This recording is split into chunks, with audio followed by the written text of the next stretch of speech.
오늘 같이 은혜 받으실 말씀 보겠습니다. 창세기 13장 1절에서 18절까지의 말씀입니다.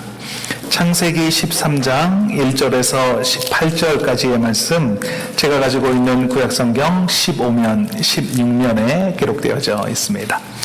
창세기 13장 1절에서 18절까지의 말씀, 제가 가지고 있는 구약성경 15면, 16면에 기록되어져 있습니다. 우리 다 찾으신 줄 믿고 제가 먼저 한 절, 여러분이 한 절 이렇게 교독하며 읽도록 하겠습니다. 제가 먼저 읽겠습니다. 아브라함이 애굽에서 그와 그의 아내와 모든 소유와 롯과 함께 네겝으로 올라가니 아브라함에게 가축과 은과 금이 풍부하였더라. 그가 네겝에서부터 길을 떠나 베델에 이르며 베델과 아이 사이 곧 전에 장막 쳤던 곳에 이르니 그가 처음으로 제단을 쌓은 곳이라. 그가 거기서 여호와의 이름을 불렀더라. 아브라함의 일행 롯도 양과 소와 장막이 있으므로 그 땅이 그들이 동거하기에 넉넉하지 못하였으니 이는 그들의 소유가 많아서 동거할 수 없음이라. 그러므로 아브라함이 가축의 목자와 롯의 가축의 목자가 서로 다투고 또 가나안 사람과 브리스 사람도 그 땅에 거주하였는지라. 아브라함이 롯에게 이르되 우리는 한 친족이다. 나나 너나 내 목자나 내 서로 다투게 하지 말자. 내 앞에 온 땅이 있지 아니하냐. 나를 떠나거라. 내가 좌하면 나는 우하고 내가 우하면 나는 좌하리라. 이에 롯이 눈을 들어 요단 지역을 바라본즉 소알까지 온 땅에 물이 넉넉하니 여호와께서 소돔과 고모라를 멸하시기 전이었습니다. 여호와의 동산 같고 애굽 땅과 같았더라. 그러므로 롯이 요단 온 지역을 택하고 동으로 옮기니 그들이 서로 떠난지라. 아브라함은 가나안 땅에 거주하였고 롯은 그 지역의 도시들에 머무르며 그 장막을 옮겨 소돔까지 이르렀더라. 소돔 사람은 여호와 앞에 악하며 큰 죄인이었더라. 롯이 아브라함을 떠난 후에 여호와께서 아브라함에게 이르시되 너는 눈을 들어 너 있는 곳에서 북쪽과 남쪽 그리고 동쪽과 서쪽을 바라보라. 보이는 땅을 내가 너와 내 자손에게 주리니 영원히 이르리라. 내가 내 자손이 땅의 티끌 같게 하리니 사람이 땅의 티끌을 능히 셀 수 있을진데 내 자손도 세리라.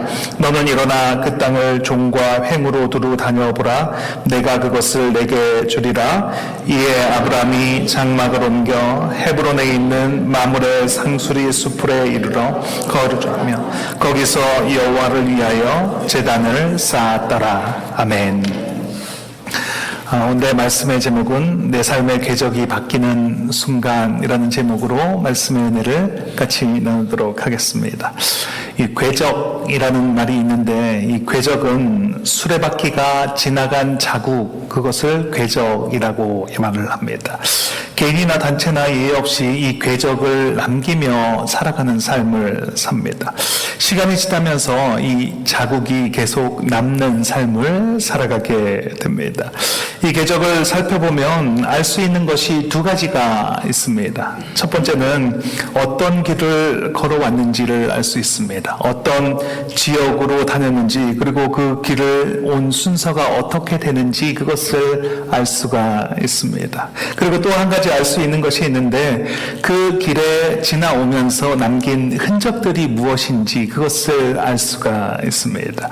그 흔적들을 살펴보면 어떤 생각을 가지고 살았는지, 그리고 어떻게 행하며 살았는지 그것도 살펴볼 수 있습니다. 그러니까 어떤 사람의 삶을 알아보기 위해서는 궤적을 따라가 보면 됩니다. 그가 어떤 궤적을 남겼는지 따라가 보면 그가 어떤 삶을 살았는지를 알 수가 있는 것입니다.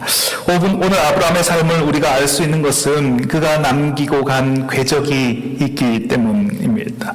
아브라함이 어떤 길을 따라갔는지, 그리고 어떤 것들을 남겼는지, 무슨 남겨진 그 조각들을 하나씩 둘씩 맞춰가다 보면, 그러면 그 아브라함의 삶을 우리가 알 수 있게 되는 것입니다.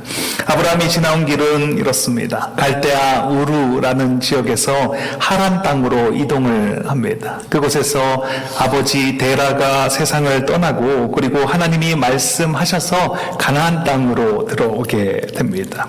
그래서 세겜에 이르게 되고, 그리고 그곳을 지나서 베델에 도착을 합니다. 그런데 가뭄이 들어서 애굽으로 옮겨가게 됩니다. 그리고 다시 그 애굽에서 많은 재산을 가지고 다시 베델로 돌아옵니다. 그리고 조카 롯이 떠나간 후에는 헤브론으로 옮겨가는 것이 그의 지나온 궤적입니다. 아브라함이 떠나온 길을 살펴보면 어디를 다녔는지 알 수가 있습니다. 어떤 경로를 거쳐서 헤브론까지 오게 되었는지 우리는 알 수 있습니다. 그런데 그가 어떤 삶을 살았는지, 무슨 생각으로 어떻게 살았는지 그 길을, 그 지나온 길만으로는 그것을 알 수가 없습니다. 이제 아브라함이 남긴 흔적을 한번 살펴보도록 하겠습니다. 아브라함이 하란에 있을 때 하나님께서 말씀하셨습니다. 나는 고향과 친척과 아비 집을 떠나 내가 내게 지시할 땅으로 가라. 그러면 내가 큰 민족을 이루고 내가 내게 복을 주겠다라고 그렇게 말씀을 하셨습니다. 이 말씀을 믿고 아브라함이 가나안 땅으로 들어갔습니다. 그리고 그곳에 도착해서 베델에 도착했을 때 제일 먼저 한 일은 제단을 쌓고 하나님의 이름을 불렀습니다.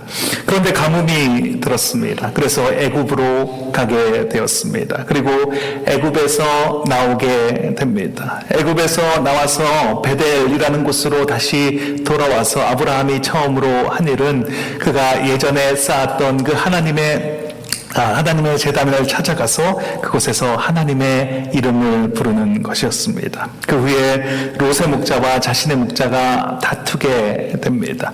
그래서 롯과 서로 갈라지게 됩니다.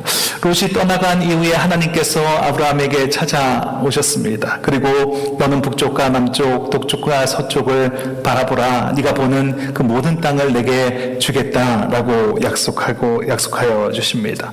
그리고 아브라함은 헤브론 이라는 곳으로 옮겨갑니다. 그곳에 도착했을 때 아브라함은 또 하나님의 제단을 쌓았다라고 말을 합니다. 아브라함이 지나온 길을 살펴보면 어디에서 어떻게 이동했는지 알 수가 있습니다. 그리고 그가 남긴 흔적들을 함께 살펴보면 아브라함이 어떻게 변화되는 삶을, 어떤 변화를 갖는 삶을 살았는지도 볼 수가 있습니다. 하나님의 말씀을 믿고 가나안 땅에 도착했습니다. 그리고 하나님의 제단을 쌓았습니다. 그런데 가뭄이 들어왔습니다. 그래서 애굽으로 내려갔습니다. 그리고 다시 베델로 올라왔습니다. 그때 다시 하나님의 제단에 찾아가서 하나님의 이름을 불렀다라고 말합니다.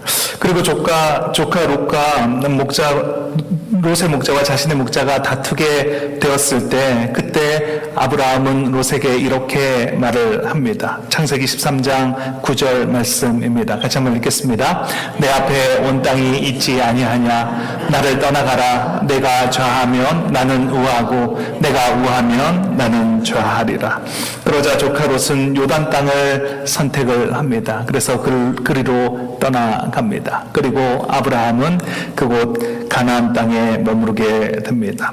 아브라함의 궤적을 살펴보면 궤적이 달라지는 곳이 있습니다. 그의 삶에 그 궤적들이 달라지는 그런 구간들이 있습니다. 오늘 본문에 나오는 그 내용도 아브라함이 그 궤적이 달라지는 그런 곳입니다.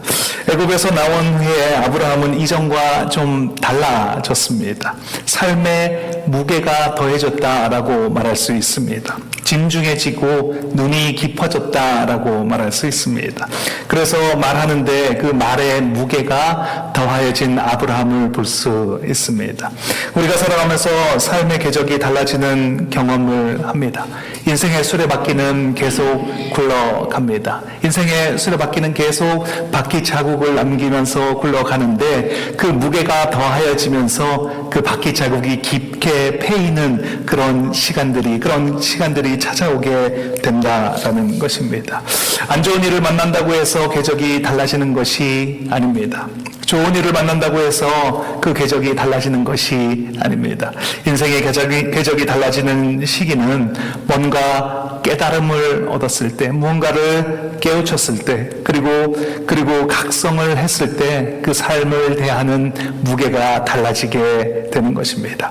나의 삶을 한번 잘 돌아보시기 바랍니다. 내 인생의 궤적을 돌아보면 내 삶이 급격하게 변화된 때가 있었습니다. 철없이 살던 내가 각성하고 삶의 무게가 더해진 때가 분명히 있었습니다. 예전에 나였으면 이렇게 결정하지 못했을 텐데, 그런데 지금 생각하면 이렇게 결정할 수 있는 내가 되었습니다.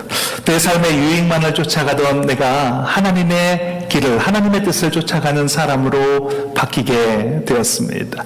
눈에 보이는 유익만을 쫓아가던 내가 믿음을 쫓아가는 삶으로 바뀌어지게 되었습니다. 예배하지 않는 삶을 살았던 내가 예배를 즐거워하는 삶으로 바뀌어지게 되었습니다. 물질을 의지하는 삶에서 하나님을 의지하는 삶으로 바뀌어진 것을 우리는 볼 수 있습니다. 내 삶을 돌아볼 때 그렇게 변화된 때가 있었습니다. 그때를 돌아보시면 내 삶의 궤적을 볼 수가 있습니다. 지난주부터 우리 리더 교육을 시작했습니다. 지난주에 예수님을 만나기 전과 예수님을 만나는 과정, 그리고 예수님을 만난 이후에 어떻게 변화가 되었는지 서로 간증을 나누는 시간을 가졌습니다. 어떤 분의 간증을 들으면 정말 드라마틱하게 인생이 변했다라는 그런 분도 계십니다. 그리고 또 어떤 분들의 간증은 정말 어떻게 변했는지 알 수 없을 만큼 천천히 변화되는 그런 분들도 계셨습니다. 그런데 모두가 다 세상으로 향하고 있던 그 얼굴을 다시 돌이켜서 예수 그리스도께로 돌아오는 그런 궤적을 우리가 다 확인할 수 있었습니다. 오늘 살아가는 이 시간 역시 삶의 궤적이 남는 시간입니다. 오늘 내가 어떤 일을 하고 어떤 삶을 살아가는지 그 모든 것이 다 인생의 궤적으로 남게 된다라는 것입니다. 그러면 우리는 어떤 궤적에 어떤 흔적을 남기며 살아가시겠습니까?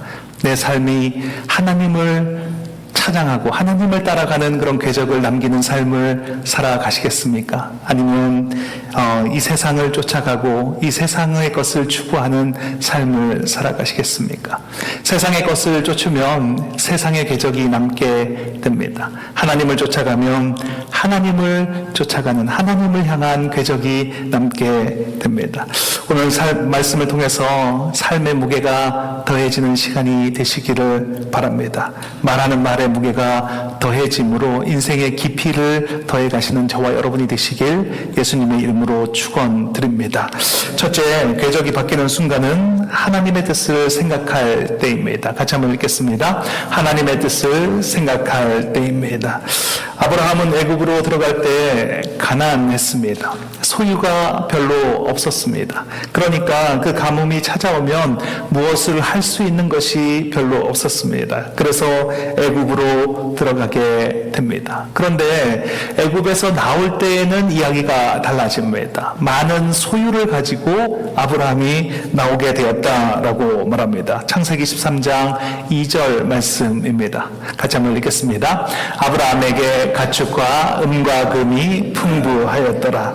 많은 재산을 가지고 애굽에서 나오게 됩니다. 일반적으로 신앙생활을 할 때 하나님과 멀어지는 경우는 소유가 풍부할 때 아닙니까? 잘 생각해 보시면 내가 가진 것이 많고 내가 부족한 것이 없을 때에는 하나님께 잘 나아가게 되지 않습니다. 그런데 아브라함의 경우를 살펴보면 그의 반대로 됩니다. 아브라함이 소유가 없을 때에는 그래도 없을 때에 예수님을 찾지 않고 하나님을 찾지 않았습니다. 애굽으로 갔습니다. 그런데 그곳에서 정말 소유를 많이 얻게 되었습니다. 그랬더니 아브라함은 하나님을 더 찾는 사람이 되었습니다. 일반적으로 소유가 없고 삶이 힘들 때 하나님을 찾습니다. 그리고 기도를 합니다. 살려주십시오. 이번 한 번만 살려주시면 그러면 제가 하나님과 동행하는 삶을 살겠습니다. 이렇게 기도하는데, 근데 하나님께서 그 소유를 채워주시고 걱정거리를 없애주시면 그러면 세상으로 떠나가는 것이 일반적입니다. 그런데 아브라함은 이제 그 소유가 많고 적음이 중요하지가 않습니다. 아브라함에게는 더 이상 소유가 많고 적음이 그에게 이슈가 되지 않습니다. 어떻게 그것을 알 수 있습니까? 아브라함이 자신의 소유를 나누어 주는 것을 보면 알 수가 있습니다. 아브라함이 애굽에서 바로에게 얻은 소유를 조카 롯에게 나누어 주었습니다. 그런데 조금만 나눠준 것이 아니라 정말 많은 소유를 그에게 주었습니다. 그랬더니 조카 롯이 가지고 있는 그 가축대와 또 아브라함이 가지고 있는 가축대를 함께 키울 수 없을 만큼 그렇게 된 것입니다. 그랬더니 자신의 목자와 롯의 목자가 다툼을 하게 됩니다. 땅이 너무 좁아서 가축을 같이 기를 수가 없게 되었습니다. 그래서 아브라함이 롯과 헤어질 결심을 하게 됩니다. 롯에게 말합니다. 내가 좌하면 나는 우하고 내가 우하면 내가 좌하겠다라고 말합니다. 그런데 롯은 자신의 유익을 선택을 합니다. 물질을 따라서 가는 선택을 하게 됩니다. 애굽에서 살 때 보았던 그 좋은 땅으로 가서 그곳에서의 그 문화를 누리며 살아가기를 원합니다. 그래서 그는 요단 지역을 선택합니다. 창세기 13장 10절 말씀입니다. 같이 읽겠습니다. 이에 롯이 눈을 들어 요단 지역을 바라본즉 소알까지 온 땅에 물이 넉넉하니 여호와께서 소돔과 고모라를 멸하시기 전이었으므로 여호와의 동산 같고 애굽 땅과 같았더라. 롯은 참 염치가 없다라는 그런 생각이 듭니다. 자신의 소유도 아브라함이 준 것입니다. 그래서 소유가 많아졌습니다. 그래서 아브라함과 더 이상 살 수 없게 되었으므로 아브라함이 네가 먼저 선택해라 라고 그렇게 얘기를 한 것입니다. 그렇다면 정말 염치가 있는 사람이라면 아닙니다 삼촌이 먼저 선택을 하십시오. 그러면 제가 나중에 선택하겠습니다 라고 해야 맞지 않겠습니까? 그런데 롯은 자신이 먼저 선택을 합니다. 그것도 눈에 보기에 정말 좋은 땅을 먼저 선택을 합니다. 그러니까 롯의 인생의 방향은 세상으로 향해 있다라고 말할 수 있습니다. 그의 눈이 세상으로 향해 있으니까 결국은 소돔까지 가게 되는 것입니다. 눈에 보이는 것의 끝판왕이다라고 할 수 있는 것이 소돔과 고모라 땅 아닙니까? 너무나 죄악이 가득해서 유황불로 멸망당할 수밖에 없는 그런 땅이 바로 소돔 땅입니다. 그런데 롯은 세상을 향해서 눈을 돌리고 있으니까, 세상으로 향하고 있으니까 결국은 가다가 끝까지 가서 소돔 땅까지 들어가게 되는 것입니다. 소돔과 고모라의 끝은 유황불로 멸망하게 됩니다. 결국 물질을 쫓는 삶의 끝은 멸망이다라는 것을 보여주는 것입니다. 그런데 아브라함은 자신의 뜻을, 하나님의 뜻을 쫓아갑니다. 그것을 어떻게 알 수 있습니까? 그것은 먼저 자신의 소유를 나눠서 롯에게 주는 것을 보면 알 수 있습니다. 그리고 롯이 선택한 반대쪽으로 가겠다라고 그렇게 말하는 것을 보면 알 수 있습니다. 남의 일이니까 보면서 아브라함이니까 그럴 수 있지라고 생각할 수 있겠지만 이것이 내 일이라고 한번 생각해 보겠습니다. 내가 여러 개의 비즈니스를 가지고 있습니다. 그런데 아무것도 없는 조카가 찾아와서 그 비즈니스를 좀 나눠달라라고 말을 합니다. 그래서 비즈니스를 주겠다라고 얘기를 하고 먼저 어떤 비즈니스를 가질 것인지 골라봐라. 네가 좋은 것을 골라라. 그랬더니 조카가 정말 잘 되는 그 비즈니스 업체를 몇 개를 골랐습니다. 그래서 그것을 주고 나는 잘 안 되는 비즈니스를 가졌습니다. 그렇게 하실 수 있겠습니까? 그런데 아브라함이 그렇게 할 수 있는 이유는 아브라함에게는 이제 물질이 그렇게 중요하지 않기 때문입니다. 아브라함에게 중요한 것은 하나님의 뜻입니다. 하나님의 뜻이 어디에 있는지, 그 하나님이 무엇을 기뻐하시는지 그것이 그에게 중요합니다. 그래서 하나님께 그렇게 나아가서 행동을 합니다. 그랬더니 하나님이 그것을 아셨습니다. 그래서 롯이 떠나자마자 하나님께서 아브라함에게 나타나셔서 이렇게 말씀하십니다. 창세기 13장 15절 말씀입니다. 같이 한번 읽겠습니다. 보이는 땅을 내가 너와 내 자손에게 주리니 영원히 이루리라. 아브라함이 왜 하나님의 뜻을 따르는 사람으로 바뀌게 되었는지 정확하게 알 수는 없습니다. 성경에서 정확하게 말해주고 있지는 않습니다. 그런데 한 가지 정확하게 나오는 것이 있습니다. 그것은 아브라함이 예배를 드리는 사람으로 바뀌게 되었다라는 것입니다. 아브라함은 애굽에서 나오자마자 베델에서 하나님의 이름을 불렀다라고 성경은 말씀합니다. 그리고 헤브론으로 옮겨지자 그곳에서 하나님을 위하여 제단을 쌓았다라고 그렇게 말씀합니다. 그러니까 아브라함은 편안한 곳, 화려한 곳, 세상의 문화를 즐길 수 있는 곳으로 먼저 선택하는 것이 아니라 먼저 예배하기 좋은 곳, 내가 하나님과 가까이 지낼 수 있는 곳을 먼저 선택합니다. 하나님을 예배하고자 하는 마음이 있으니까, 그러니까 아브라함은 그런 선택을 할 수가 있는 것입니다. 롯이 아니라 아브라함과 같은 삶을 살아야 하지 않겠습니까? 내가 좀 손해를 보더라도 예배할 수 있는 곳이라면 내가 그곳을 선택하겠습니다. 내가 좀 많이 불이익을 당하더라도 그곳이 하나님과 가까이 하는 곳이고 하나님께 예배하기 좋은 곳이라면 그러면 내가 양보하겠습니다 라는 그런 삶을 살아야 하지 않겠습니까? 그렇게 우리가 살아갈 때 하나님은 우리에게 복으로 다가와 주십니다. 우리 모두 예배하는 삶으로, 하나님의 뜻에 일치하는 삶으로 하나님께서 주시는 복을 누리며 살아가시는 저와 여러분이 되시길 예수님의 이름으로 축원드립니다.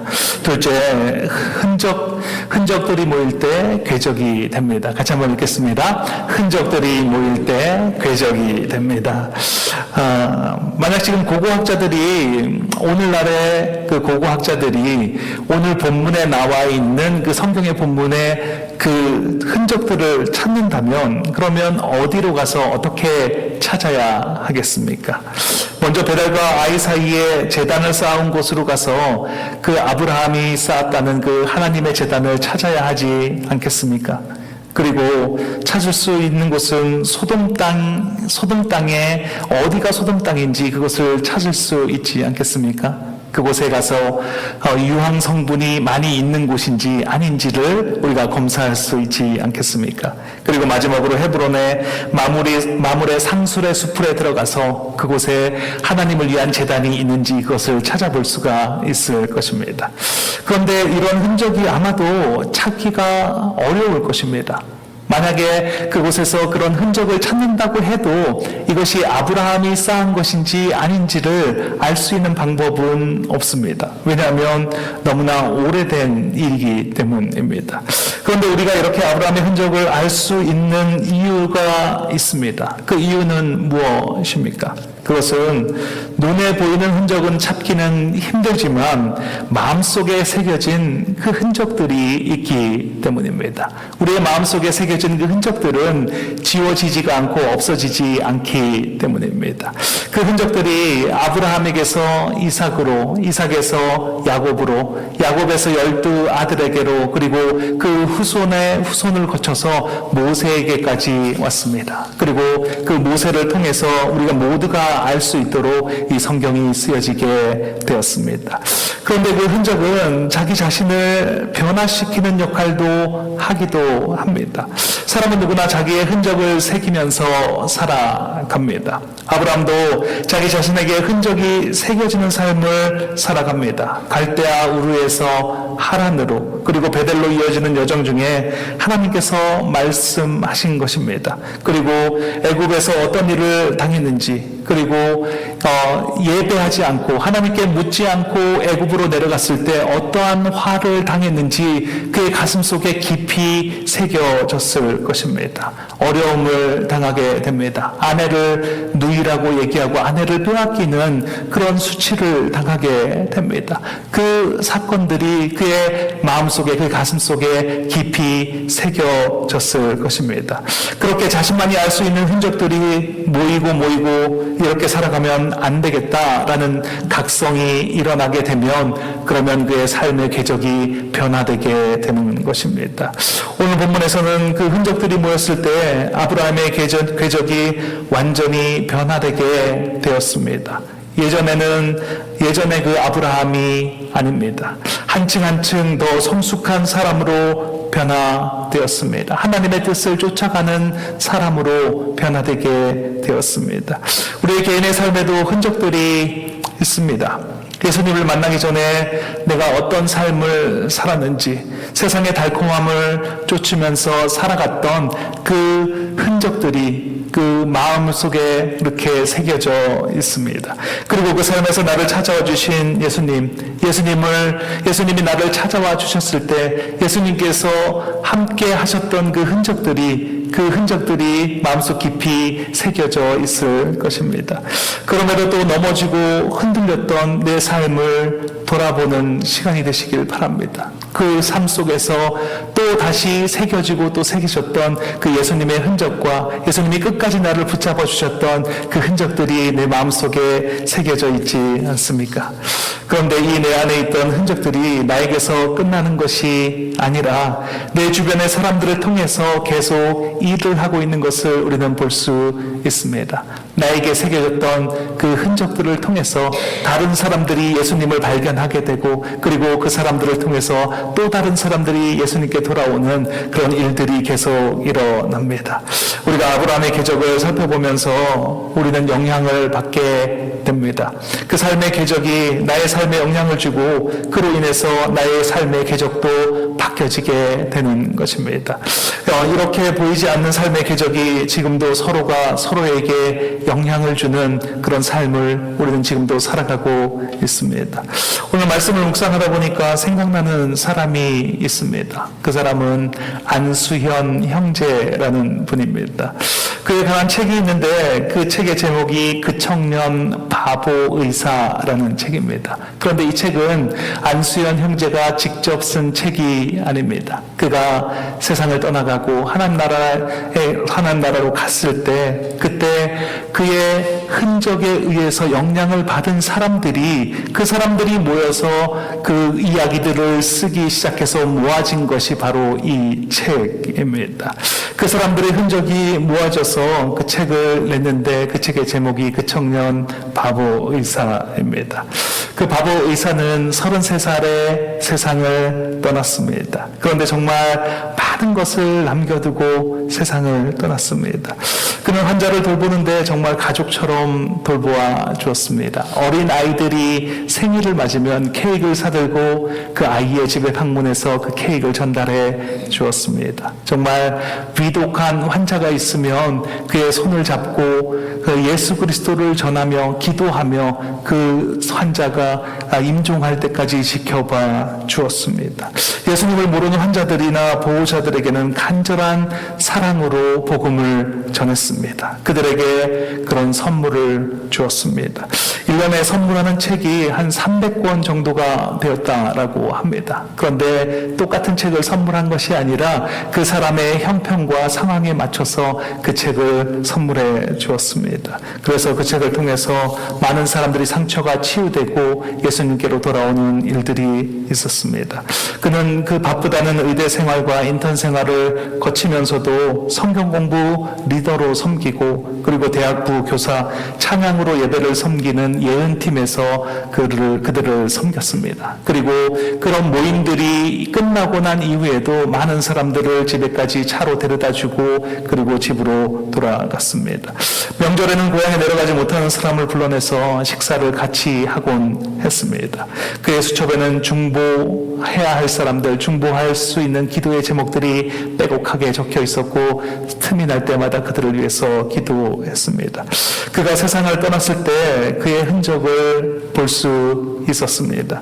그를 기억하는 많은 사람들, 약 4천여 명의 사람들이 그의 장례식에 참여를 했다라고 합니다. 영락교회에서 한경진 목사님 이후로 가장 많은 사람이 그 청년의 장례식에 참여를 했습니다. 그의 인터넷 아이디는 스티그마였습니다. 헬라어로 흔적이라는 뜻입니다. 그는 항상 입버릇처럼 예수님의 흔적을 사람들에게 남기는 삶을 살고 싶다라고 이야기를 했다라고 합니다. 그의 바람대로 정말 많은 사람들에게 예수님의 흔적을 남기는 삶을 살았습니다. 그 책의 마지막에는 이렇게 쓰여 있습니다. 그는 부재 중이지만 그의 사역은 진행 중입니다. 인간의 눈으로 보면 그의 인생은 미완성 교양국으로 끝났습니다. 그러나 주님은 그를 명반으로 남기셨습니다. 그는 떠났지만 안수연 형제의 흔적은 지금도 계속 사역을 하고 있습니다. 그가 남긴 흔적이 모이고 모여서 안수연이라는 사람의 궤적을 만들어냈습니다. 그리고 그 책을 본 사람들, 그 삶을 같이 했던 사람들은 지금도 그에게 영향을 받고 마음속에 흔적들이 새겨지는 삶을 살아갑니다. 나는 지금 어떠한 흔적을 남기는 삶을 살아가고 계십니까? 우리의 삶은 흔적으로 남습니다. 내가 오늘을 살아가는 이 삶의 모든 것이 흔적이 되어서 남게 되는 것입니다. 교회를 옮긴다고 해서 그 흔적이 사라지는 것이 아닙니다. 이사를 한다고 해서 그 흔적이 사라지지 않습니다. 다른 사람과 나누는 대화 한마디 한마디, 그리고 내가 그 사람에게 힘과 용기를 주었던 그 표정과 그 말투 하나하나 모든 것이 다 흔적으로 남게 되는 것입니다. 사도 바울은 이런 말을 했습니다. 갈라디아서 6장 17절 말씀입니다. 같이 한번 읽겠습니다. 이후로는 누구든지 나를 괴롭게 하지 말라. 내가 내 몸에 예수의 흔적을 지니고 있노라. 내가 내 몸에 예수의 흔적을 지니고 있노라. 누가 뭐라 해도 우리 삶에 가장 많은 흔적을 남겨주신 분은 바로 예수 그리스도이십니다. 예수님의 흔적이 있기에 우리는 구원을 받았고, 예수님이 계셨기에 우리의 마음속에는 십자가가 흔적으로 남아 있습니다. 그리고 예수님이 부활하셨기에 그 부활의 흔적이 우리 모두에게 남아 있습니다. 예수님의 흔적이 있기에 오늘을 흔들리지 않고 우리는 살아갈 수 있습니다. 그 예수님이 먼저 그 흔적을 남기고 가셨기에, 그렇기에 우리는 그 흔적을 따라서 살아갈 수 있는 것입니다. 내가 오늘 어떻게 살아가고 있습니까? 내가 살아가는 그 모든 흔적들이 나의 삶의 궤적이 됩니다. 그리고 그 궤적을 보고 다른 사람들이 그 마음속에 흔적으로 새겨지는 삶을 살아가게 되는 것입니다. 우리 모두 내 안에 아름다운 흔적들을 남기심으로, 아름다운 궤적을 통해 많은 사람을 예수 그리스도께로 인도하는 귀하고 복된 삶을 살아가시는 저와 여러분이 되시길 예수님의 이름으로 축원드립니다. 같이 기도하는 시간을 갖겠습니다. 오늘 내가 남기고 있는 흔적은 무엇입니까? 예수님을 쫓으며 살아가면 예수님의 흔적이 남습니다. 그런데 세상을 쫓아서 살아간다면 내가 남길 수 있는 흔적은 세상의 흔적밖에 없습니다. 이 흔적들이 모이면 내 인생의 궤적이 되는 것입니다. 오늘 함께 기도하실 때 내 삶의 흔적을 돌아보게 하시고, 내 삶을 돌아볼 때 예수님의 흔적들이 내 마음속에 있는지를 돌아보시고, 그 흔적들을 보시면서 내가 예수 그리스도께 집중하는, 예수 그리스도의 흔적을 남기겠다는 결단이 일어나는 그런 귀하고 복된 삶을 살아가시기를 바랍니다. 기도하면 들어주신 주님께 주님 한번 외치시고 통성으로 기도하시겠습니다. 주여